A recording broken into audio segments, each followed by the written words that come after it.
Okay, good afternoon, good evening, good morning, wherever you might be.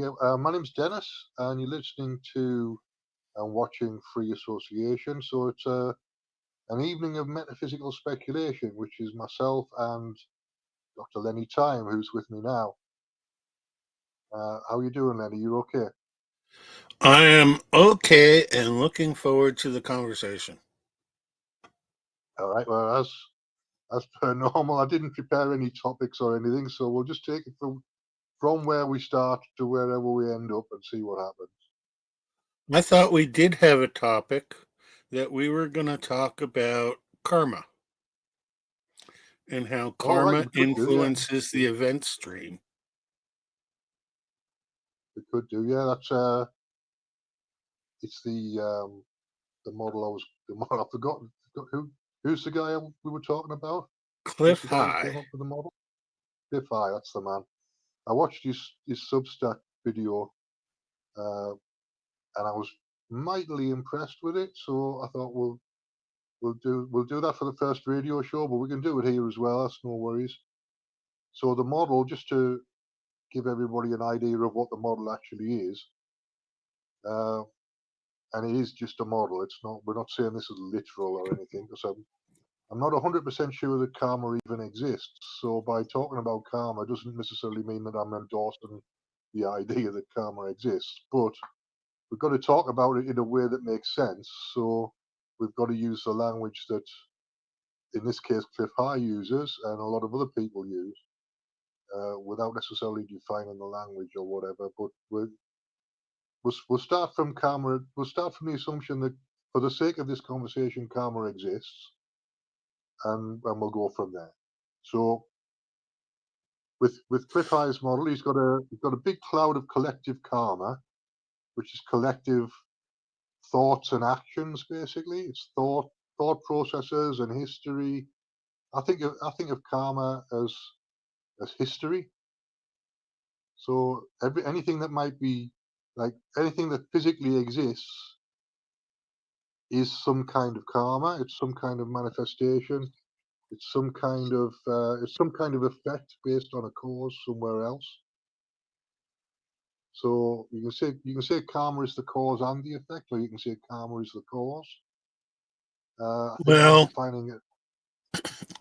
I have a different definition of karma. And what I figure karma is that it's the result of individual or group actions that mean that something else as a result of those actions will manifest downstream that will give you the opportunity to either double up on your behavior or change behaviors. But once you've done something that's invoked karma, crossed the line on morality or ethics or something that you personally know is not good, but you do it anyway, the result of your actions is personally not good. And at some time in the future, it will come back to you a different ramification of those actions, but you're pretty much bound to your actions. So if you run around sleeping with all your neighbors' wives, your wife will eventually run around sleeping with the neighbors. That would be karma. Yeah, it's kind of you get back what you give out kind of deal, at its simplest level. Yeah, I kind of agree with that, uh, and I also think that karma can be good and bad. So if you're putting positive out, you potentially can get positive back. A lot of the time you don't, and we can talk about that as well. Why is it that you can put out good stuff over and over and over again and not get it back? I'm interested in that as much as I am in the mani- so that the what stops the manifestation process as well as what creates the manifestation process is what I'm interested in. Okay. Well, I guess what Cliff was talking about was the eternal now and the fact that anytime we are a conscious human, the time we find ourselves in is now, and we Yeah, can plan for the future and make it happen. But that future is nebulous and doesn't have to happen. It's just out there. We can set up our current situation to create a future, but my guess is that there's multiple futures that can be created from different scenarios, and that individuals tap into the karma of the moment and push it one direction or another. And eventually, an action takes place, and all the participants in that action now have the karma of that action that they will have to deal with coming back sometime down the road in the future, if the future actually exists. yeah, that's another thing that I don't necessarily believe either. So, uh, but for the sake of this model, the future and the past are in the model, so we have to talk about it in those in a kind of language. So yeah, Yeah, the everything idea is is part of the event stream. yeah, The event yeah, stream carries the actions of all the humans, according to yeah. the So theory. yeah, and so then my question is, how much of it is personal and how much of it is just collective? So I think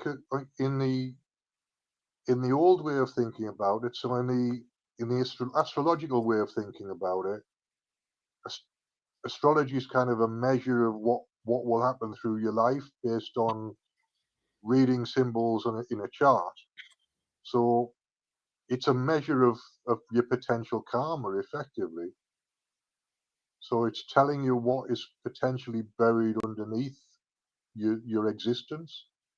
Uh, that's one way of looking at it. There's lots of ways of looking at astrology, but it's not really personal. It's about how you're tied into the collective karma, because it was astrology was all about the kings. Ultimately, it was about the kings and the noblemen marrying into other aristocratic families. It was about setting up arranged marriages and setting up dynasties.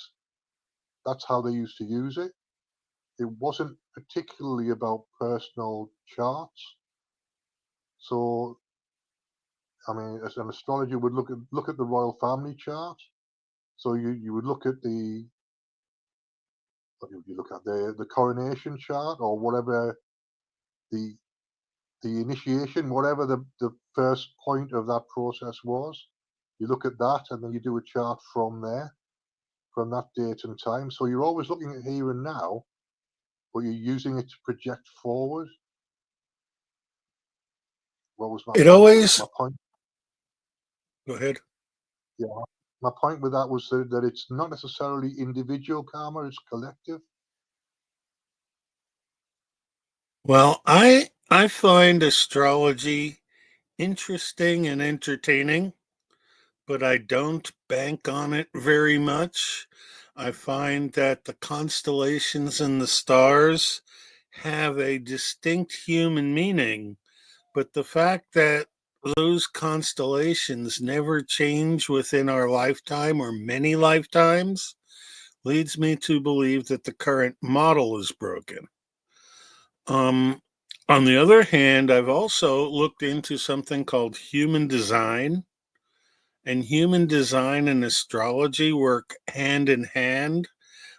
It's also based on your birth date and your conception date, which is 8 months prior to your birthday, and the time that you were born. And so if you get the time wrong and run the sequence on the charts, you don't necessarily get the correct answers because it's all very specific to the minute and maybe even to the seconds if you really refine it.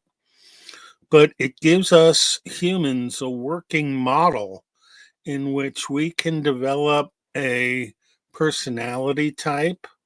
I happen to be a generator, And in human design, a generator is somebody who goes out and creates something from what is not there.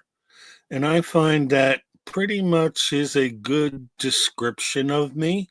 So that implies that I got my time right for my birth time. And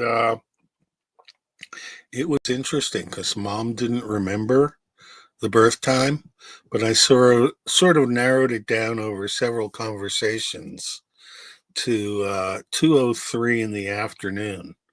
And we had been working with 2 o'clock, and just that change from 2 o'clock to 2:03 made some significant alterations in some of the lines of the astrology. Right, yeah, it's very sensitive. Astrology is very, very sensitive to that sort of stuff. So if you get the timing is very much it's just about your ascendant in astrology is the minute.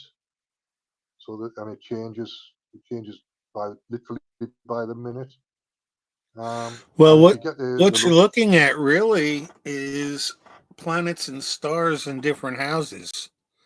And those houses yeah, are defined by the zodiac, the 12 signs that go into creating what's going on. But then again, I've heard some people talk about a 13th zodiac sign that takes a little bit out of Capricorn and a little bit out of Aquarius and creates sort of like a super astrological conception. So, in all, it's another way of looking at things. And when you look at things in depth, I think it's a human assumption that you are correct in your perspective. And so, even if we would disagree, we would both be correct in our perspectives, because if we're not, the whole system breaks down. And if you know you're wrong and you deliberately try and say you're right when you know you're wrong, that's when you mess with karma. yeah, and there's as many different ways to do astrology as there are astrologers. So everybody's got a slight variation on an old system or their own system or a combination of. I know one woman who did a combination of astrology and dowsing, which was quite interesting, and like a predictive system that was based on dowsing but had some astrology in it. And she started as an astrologer, but then she let go most of the astrology and just went to the dowsing system. That was quite interesting. I found dowsing worked when I had a good pendulum, and then I broke the tip of my pendulum somehow, and the dowsing was never quite accurate again. And I left off. The other thing I've done in the past is I've read the tarot and I've read the I Ching. And those also are divination methods based on grid of 64 and things that lay out in a pattern. And it seems to me that the patterns that we overlay on the human existence are what bases our intelligence and our perspective and our feeds our consciousness. But the question of whether we're one collective consciousness or each individual consciousness, the answer is yes. Yes, both and not either or. So it's pretty much the answer to all questions is both and. In my limited experience of these things, whatever I ask, it always turns out to be both. Both and. So yeah, There's only one exception to that, and that's when it's neither and there's a third explanation.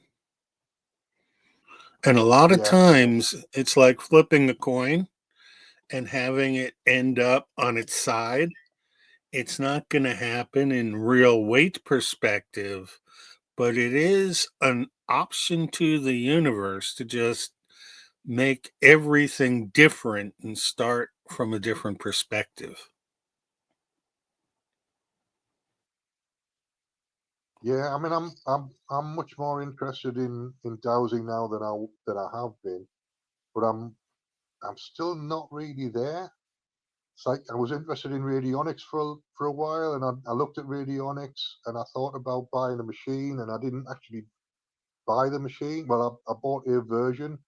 I bought the Spooky 2, but then I couldn't work out how to use it because I'm not used to. I don't like using machines that much for anything.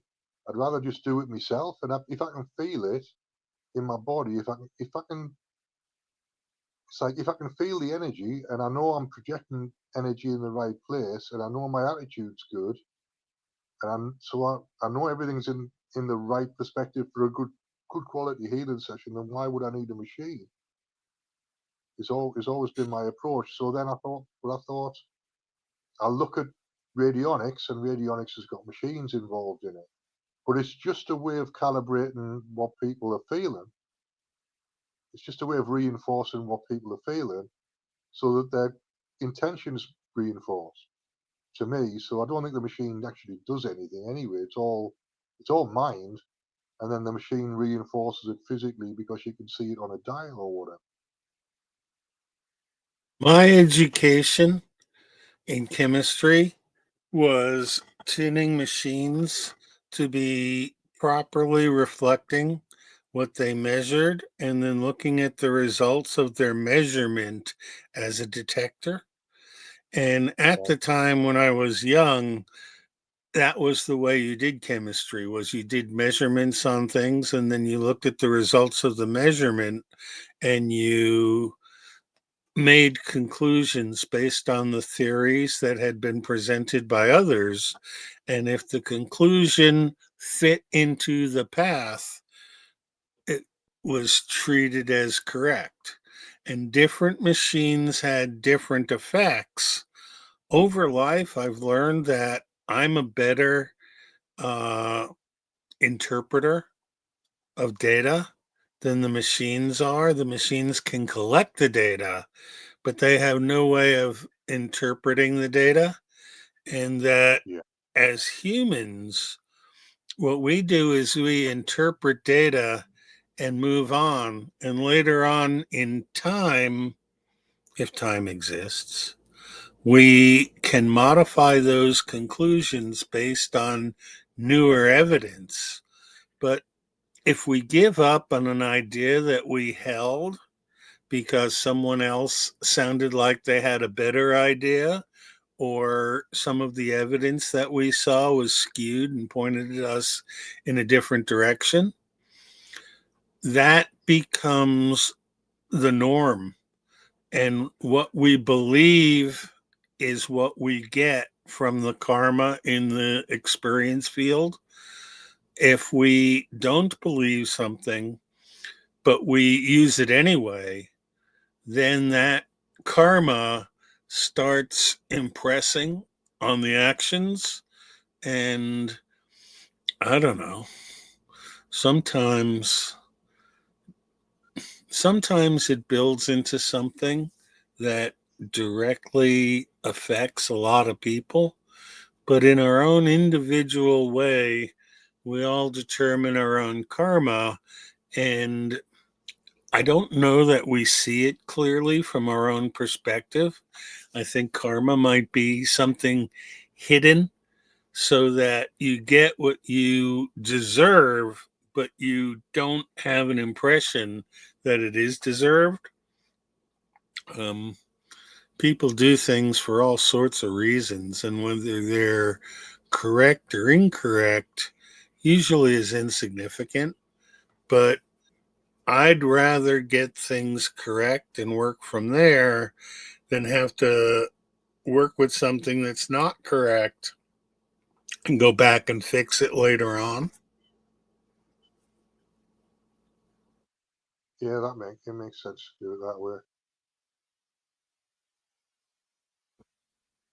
Yeah, thinking about the individual versus collective karma thing. When you're manifesting, you're pretty much, unless you're praying in a particular way or whatever, then you're doing it for yourself primarily, and then a byproduct of that is happiness for other people, but primarily the motivation's coming from an individual. But the karma field that you're tapping into is collective. So Cliff High uses the phrase like there's a competition for manifestation in the event flow, in the event stream. He says we're competing for a space in the event stream. So does that mean that it's the person with the strongest will, or the person with the strongest belief, or how? I don't know how that would work exactly.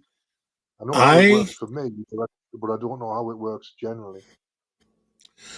I have withdrawn from the collective event stream as defined by the news media in the United States. I don't pay attention to it when it comes into my purveyance. Usually I will turn it off and get out of it. But every so often, something happens in the reality that gets into my event stream and starts me thinking about events and people and stuff that are given to us as what it is.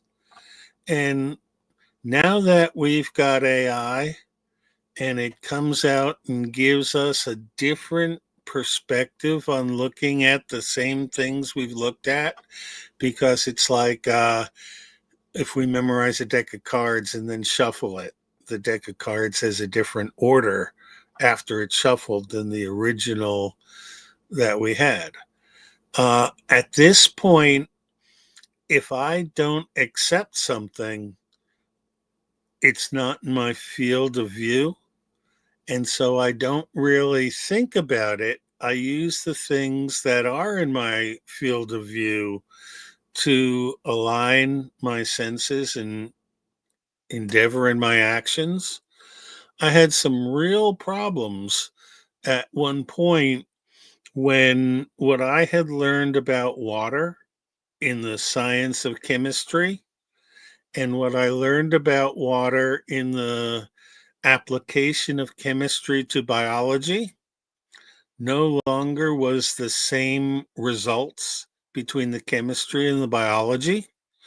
And so, as a chemist, having studied chemistry, I can go back into chemistry and I can point to places that are likely not correct.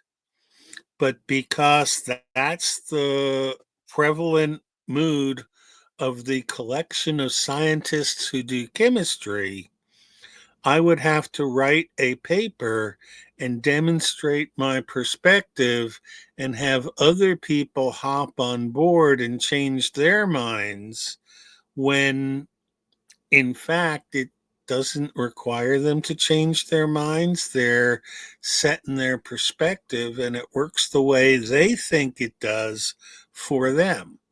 And so a lot of science is not technically correct, but is forced correct by the paradigm.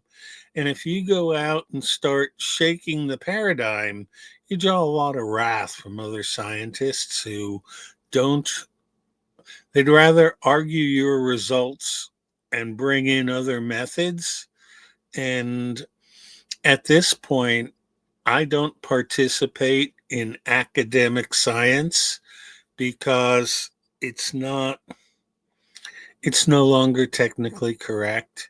It's just building on the abilities of people who have demonstrated in the past that they know what they're talking about. But the cutting edge of progress is like a knife blade. And on one side is the correct, and on the other side is the incorrect. And if you're at a point where you don't know, you make an assumption of correct and write off the incorrect. But since you don't really know, it could be the total opposite way around. And so there's a burden of proof that needs to be established based on the collective thinking of others. But darned if individual thinking can't be better than collective thinking in some areas. And sometimes the collective badly muffs the play.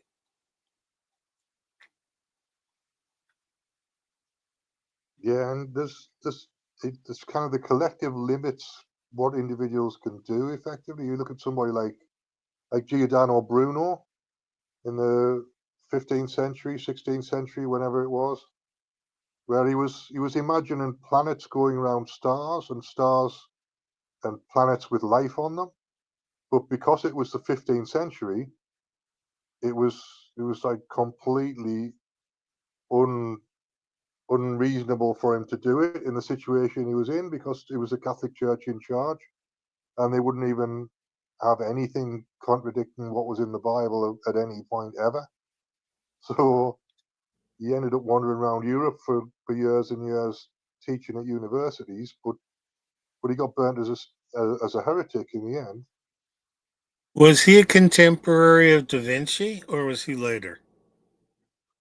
I think it was. I think he got burned in 1499. I think.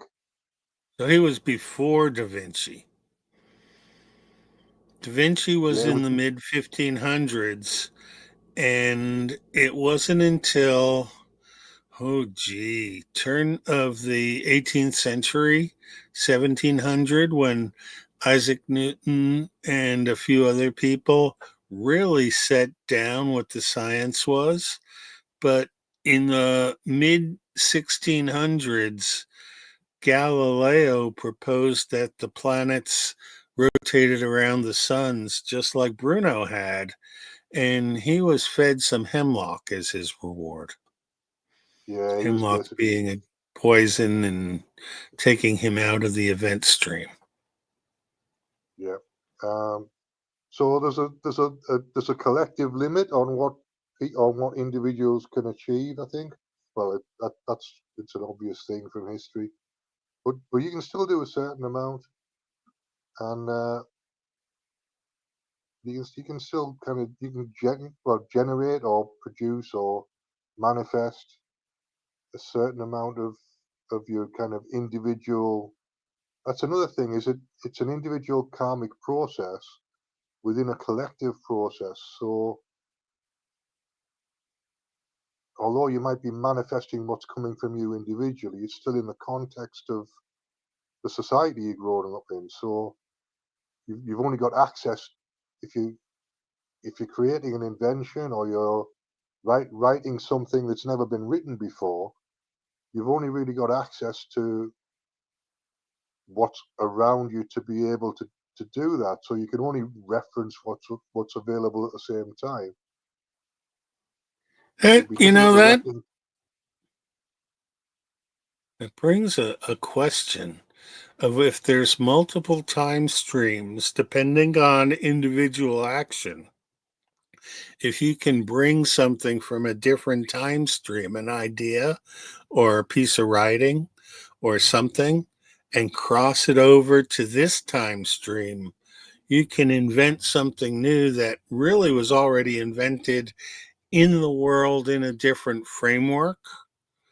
But the way things go, gee, it seems like the current society of humans is more out for personal aggrandizement than actually making collective progress.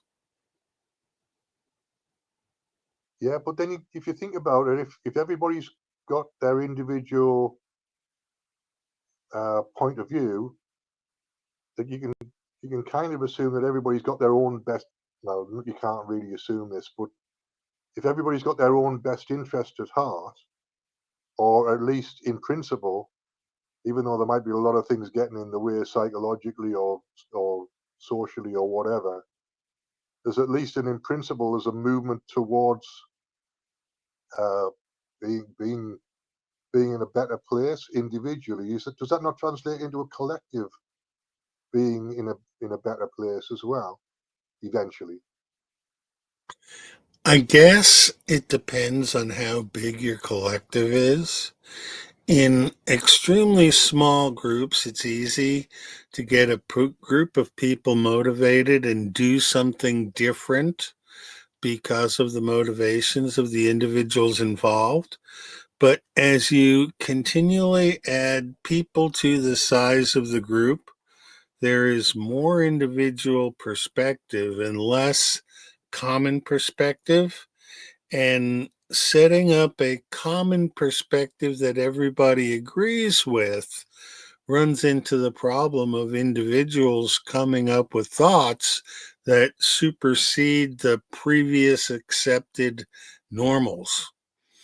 And that the norms that we form are specifically given to us from our education background and our dealings with society, but are not necessarily correct or true in a personal sense.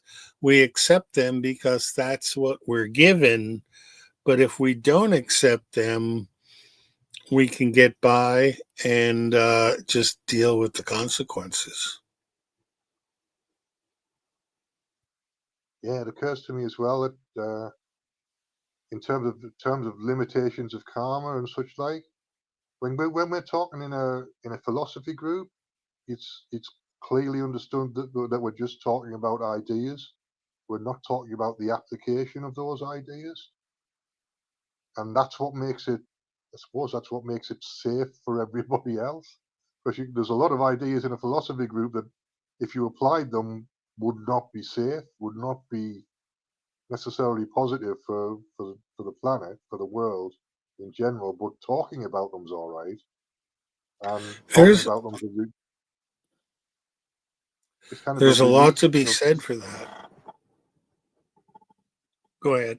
because yeah, there's a lot of things that people hold back on because they're frightened of the response, or they're frightened of the reaction people will have to the idea.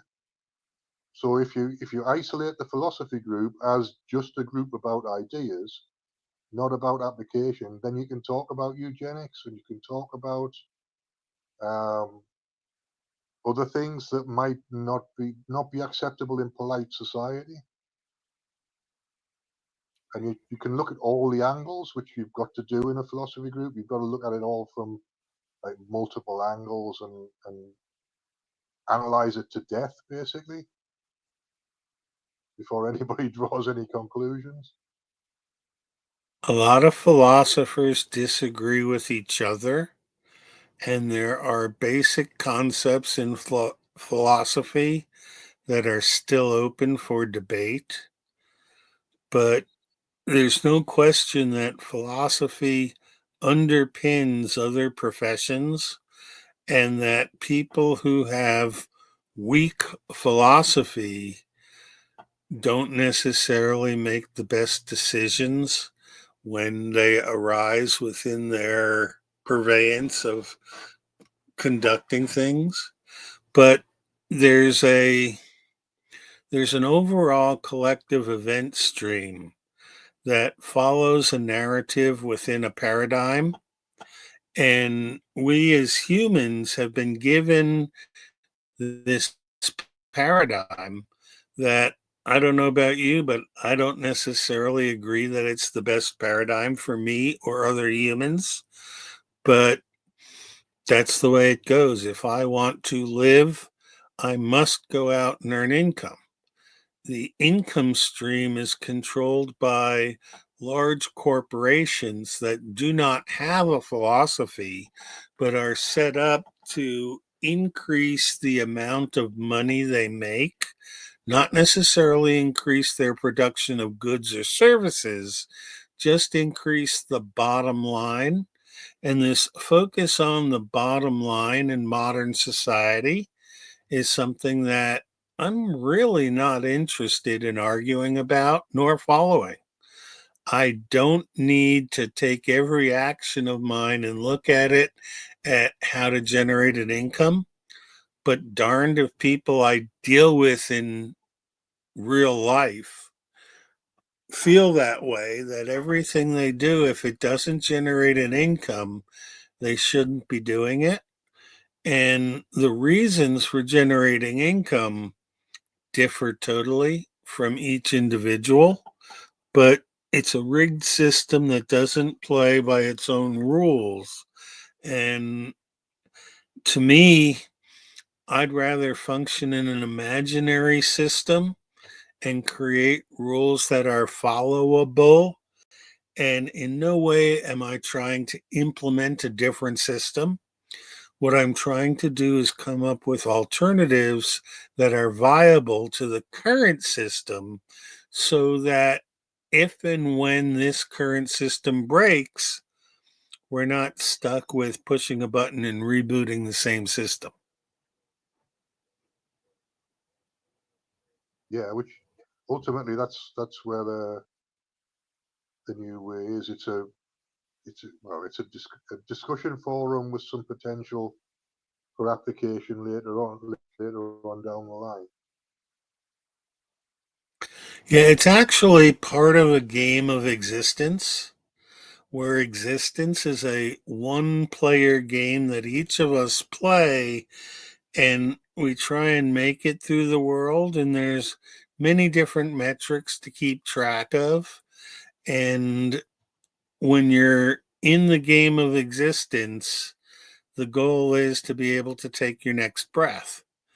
And so at times you'll come to quandaries that require solution, and you just have to put them aside, back up a little, go about your daily routine, and then come back when there's more information to deal with the questions of physics and metaphysics.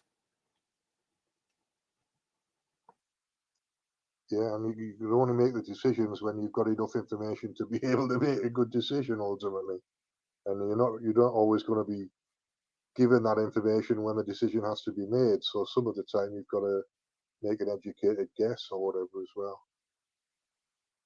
And a lot of that depends on the people you're with and their perspectives also. That groupthink within a certain application might supersede individual think.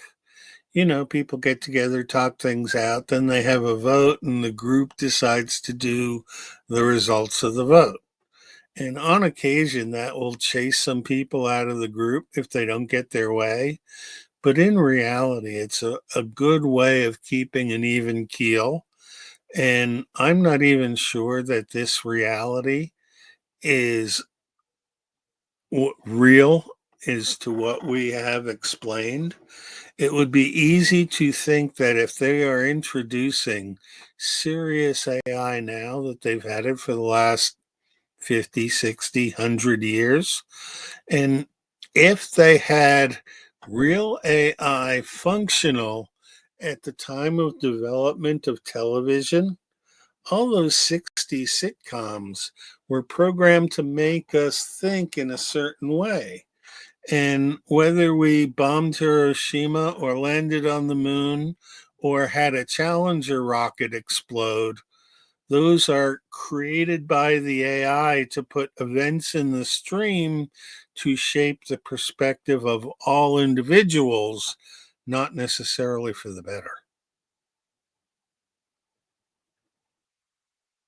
Yeah, and I'm certainly suspicious. I'm suspicious about Hiroshima and Nagasaki. We've just had the anniversary, and I've I've heard people talk about it not being a real event, and I'm not 100% sure that it's a real event, but I'm about 90% sure that it was a real event. Whether it was a nuclear event or not is another question. So I think there's a possibility that we could have achieved all that devastation with the weapons that we had available without nuclear. I don't know whether we needed nuclear to be able to do that, and I don't know whether they had nuclear at the time. It's interesting to look at Chernobyl, the Russian accident that created a nuclear wasteland, and to realize that by taking people out of the equation in the nuclear wasteland of that part of Russia, nature has come back in different ways and created a whole ecosystem in 30, 40 years that is not at all what was predicted or what we were told would happen. It seems to me that some of the fallacies of chemistry are not, they're there because we don't recognize what could be. Things like fusion chemistry. Back in the 1990s, Pons and Fleischmann at University of Utah provided evidence of cold fusion, and the scientific community, which didn't want to recognize cold fusion, immediately went out and attacked them personally and all their techniques and came up with hypotheticals on how they could have been wrong. And the reason Pons and Fleischmann drew the wrath of other scientists was they published their results in the New York Times instead of the scientific journals, because the scientific journals wouldn't accept cold fusion because there was no scientific precedent for it. Well, mumble all your way back to the modern day, it really looks to me like there's cellular cold fusion, and that living organisms, including people and animals and plants, can manufacture elements by fusion that they don't necessarily get from their grounded sources. And that there's all sorts of things that suggest that atoms can come together and form some sort of a pressure gradient that allows them to merge. Um, Mike Wilkerson, Stellium 7, has a collection of heart rocks that look like hearts, have the ventricles and the holes in the right places, and yet are rocks. They're not organic. But if you start to conceive of how hearts can be turned from organic into rock, silica, well, oxygen plus carbon can make silica if there is such a mechanism of cold fusion. So something happened in the environment to change the conditions to allow instant massive cold fusion. So we get petrification of trees and mushrooms and hearts. And we don't have a scientific explanation based on currently accepted science. So, Mike, not being a scientist, just gets out of hand rejected, despite the fact that he probably has more evidence that these rocks were once organic living creatures' hearts, and that maybe the sheath around the heart protected them from being destroyed, instead of being burnt up and decomposed, they were fused and recomposed. Makes it interesting. I Yeah, personally buy the theory. it's not something I've thought about before, but if wood can be petrified, then there's no reason why other things couldn't be petrified as well. It's a matter of coming up with a mechanism that can provide the pressure necessary to get the molecules together. But realize molecules and atoms in chemistry are theories. We have no proof of any of that. It seems to hold together with our logic, but chemistry is a construct. And in being a construct, we can take it apart and put it back together differently, just like a Tinker Toy model. Yeah, and if we're using a model of an energy field with vortices in it, which is effectively what atoms are, is a vortex in an energy field ultimately, isn't it? Then Well, that's go that's ahead. that's the model I've been using for my healing for the last 20 years or whatever, 25 years. So there's no reason why I can't apply the similar techniques that I use in healing to physics and chemistry? I believe it's a belief that drives the system, and that as long as people believe in the way that it's constructed, it is useful to use as a method of comparison. Uh, if people don't believe, you have to come up with a mechanism that explains things. And one of the mechanisms we came up, we call boiled egg theory, where if there's a shell like the outside of an egg that contains those hearts and protects them from the decomposition, it can cause the fusion by building up pressure within the egg. And the egg, by its shape, will hold lots of different pressure. So you could look at the myelin sheath around the heart, see it as an eggshell, and come up with a different mechanism for the chemistry of the fusion involved. And it's like a hard boiled egg because the egg itself is liquid. You put it into boiling water for 15, 20 minutes, and what you have is a different phase of chemistry in your egg than what it started with. Yeah, so you apply a different type of energy to it, and it changes the state of the heart, basically.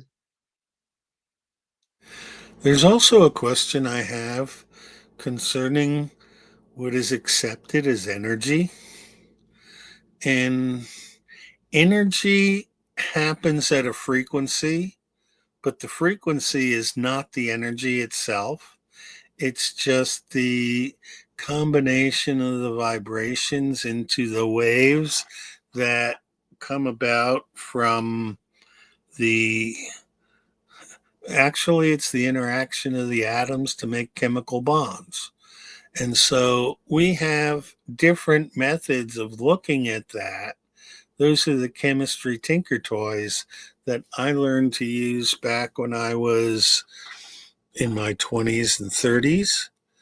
And now I look at those tinker toys and they're pretty much the same tinker toys as what I had learned on. And the state of the art really hasn't advanced very far. And so, yeah, there's cutting edge chemistry going on. And what it has done is it has created variants and viruses that manage to essentially work against the biochemistry of life. So this this latest idea of vaccinations to get at viruses really could use some serious understanding, because I don't think the medical profession, the biological profession, or the chemical profession have it correct as to how it all works. And we're just doing sword play in the dark. Um, it's Yeah, entertaining, but not necessarily functional. yeah. I was watching a John Campbell video last night, well, overnight, uh, and there's evidence now from Japan. They've got a study of 18 million people, and they divided them up into vaccinated and unvaccinated. And this is about talking about the COVID vaccine. And there's a spike in the excess deaths in the vaccinated between 3 and 4 months after the vaccination that doesn't exist in the unvaccinated. So it's a very clear evidence that it's like you're 3 times more likely to die unexpectedly if you've been vaccinated in that way. So And there's so I obviously something to suppose multiple vaccinations further predispose you to calamity. yeah, that's what the evidence found. So it's dose dependent. If you've had three vaccines, then your chances of dying in this 3 to 4 month peak increase the more vaccines you've had. So it's dose dependent. So there's a clear relationship. I don't see how you can argue with that. When the sample size is 18 million people, I don't see how anybody can really argue with it. And it's coming from Japanese scientists, so it's a credible study. So I don't know how they're going to argue with that, but I'm sure they'll find a way. I believe in herbals, that herbs and spices and that have various different effects, so that if I have a cold and I consider COVID a form of a cold, all I have to do is go drink my fire syrup, which is a combination of vinegar, water, uh, honey, and cayenne pepper. And the cayenne pepper really wallops down the cold. And the combination of the vinegar and the sugar, the honey, make it so that it's palatable and it's Yeah, not, because if you're just trying to crunch down cayenne peppers without anything, those things can get mighty hot. But I think that modern medicine driven by Rockefeller money in the 1920s and 30s totally changed the face of human interactivity by making allosteric medicine into the only form of medicine that's acceptable and not allowing people to use their natural remedies and healing abilities.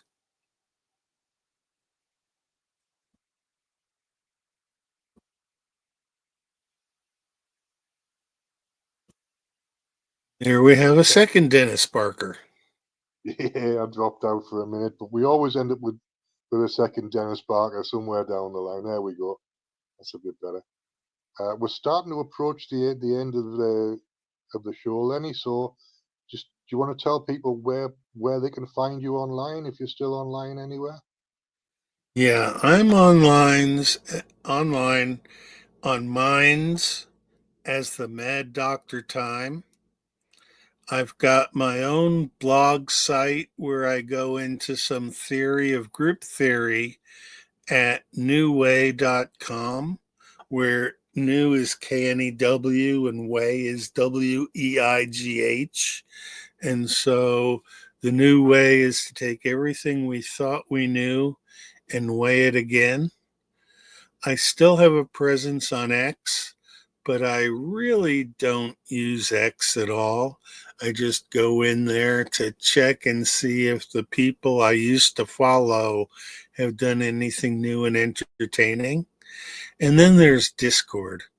And anybody who's on Discord can probably find me with a little bit of searching, but Discord is an entertaining place, and I'm happy to pass out individual invitations to my segment in Discord, my server. But gee, Discord has changed so much from when I first started to now, and I'm just relearning how to use Discord after not having used it for 3 or 4 years. So that's where people can get a hold of me.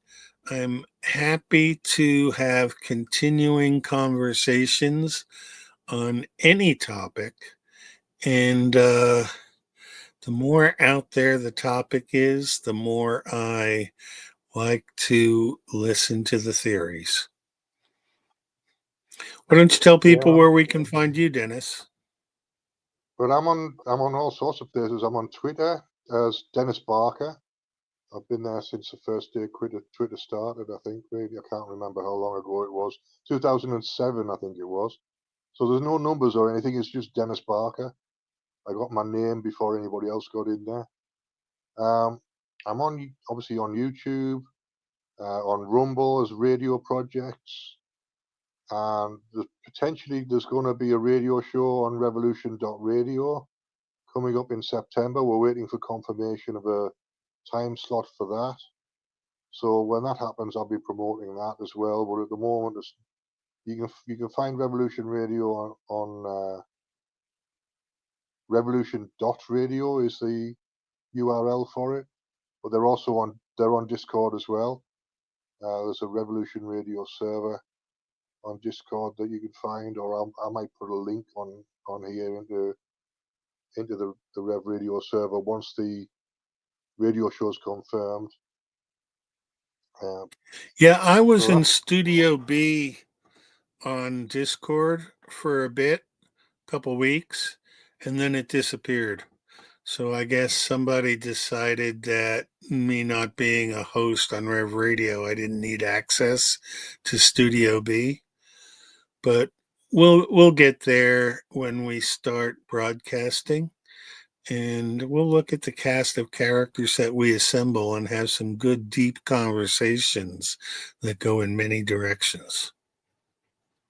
Yeah, Karen's agreed to be a guest on the radio show, and I'm going to put out word. Once we get established, after a couple of weeks, I'll start collecting hosts from Rev Radio again as well, and get some of the hosts and the previous hosts on as guests.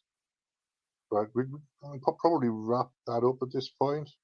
We're rapidly approaching 60 minutes, so we're just about at time. So thanks for coming in, Lenny. I appreciate your time. As always, it's been a good conversation. All right. Great to talk to you, and we'll revisit karma and timelines when we get to Rev Radio and talk with a greater audience about what it is that we've come up with. But I definitely think that each of us live on our own individual timeline, and it contributes to a collective narrative within a paradigm. But there might be several different related narratives within that paradigm. And there might also be paradigms that are tangent to the time stream, so that once we get on them, things change rapidly and we're no longer subject to the current phenomenon. All right. Yeah, well, to be continued is the summary of it. Okay, thanks for coming in, Lenny. I appreciate you. All right. Catch you next Thursday or sometime soon. Right. Yeah, it'll probably be next week. I would imagine we'll just keep doing it weekly because that's what the radio show would be. So I need to get into the habit of not skipping weeks unless it's absolutely necessary. All right. Thanks, man. All right. Be well.